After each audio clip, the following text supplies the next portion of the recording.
ವೇಣೂರಿನ ಪೆರ್ಮುಡಾದಲ್ಲಿ ನಡೆದ ಸೂರ್ಯಚಂದ್ರ ಜೋಡುಕರೆ ಕಂಬಳದಲ್ಲಿ Usain bolt ಖ್ಯಾತಿಯ ಶ್ರೀನಿವಾಸ್ ಗೌಡ ಮತ್ತೊಂದು ದಾಖಲೆ ಬರೆದಿದ್ದಾರೆ. ನೇಗಿಲು ಹಿರಿಯ ವಿಭಾಗದಲ್ಲಿ ಪಾಣಿಲ ಬಾಡಪೂಜಾರಿಯವರ ಕೋಣೆಗಳನ್ನ ಶ್ರೀನಿವಾಸ್ ಗೌಡ 100 ಮೀಟರ್ ದೂರವನ್ನ ಕೇವಲ 8.96 ಸೆಕೆಂಡುಗಳಲ್ಲಿ ಪೂರೈಸಿ ಹೊಸ ದಾಖಲೆ ಬರೆದಿದ್ದಾರೆ. 2020ರಲ್ಲಿ ಶ್ರೀನಿವಾಸ್ ಗೌಡ ಅವರು 9.55 ಸೆಕೆಂಡ್ನಲ್ಲಿ ಗುರಿ ತಲುಪಿ ದಾಖಲೆಯನ್ನ ಬರೆದಿದ್ರು. ಬಳಿಕ ಅಕ್ಕೇರಿ ಸುರೇಶ್ ಶೆಟ್ಟಿ, ಇರುವತ್ತೂರು ಆನಂದ ಈ ದಾಖಲೆಗಳನ್ನ ಕ್ರಮವಾಗಿ ಮುರಿದಿದ್ರು.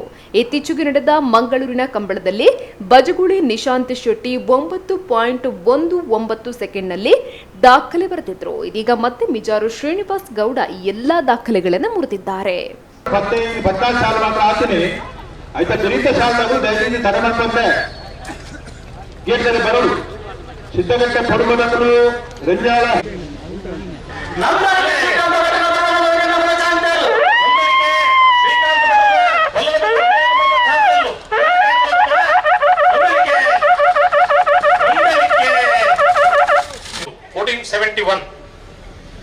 హలో ఓ సూర్యకరికలు ముడపలి సూర్యకరికలు ముడపదా ఇది ఒక చంద్రకట్ట ముడు బాకి కూడా చంద్రకట్ట అడిగినాడు అద్దపలే దగ్గర పడలే ఇల్లు చెప్పారు హలో నమస్కారం మాతిర్లు